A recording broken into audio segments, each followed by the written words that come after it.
Na-miss kong sabihin ito. Hello mga kabarkada! Nagbabalik tayo sa ating pagvo-voiceover ng ating mga cakes kasi ilang linggo o buwan ba tayong napatigil sa paggagawa ng ating mga video na ginagawa natin ng voiceover.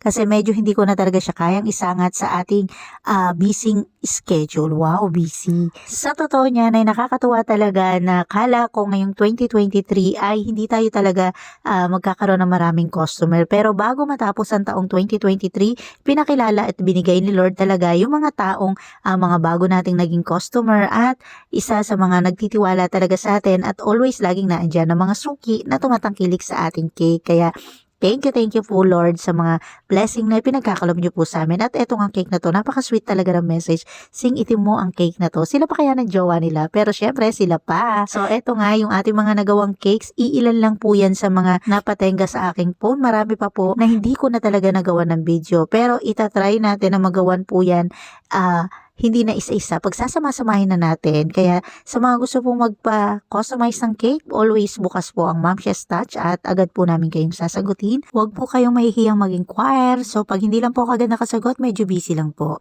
Yun lang po. Thank you very much and God bless po.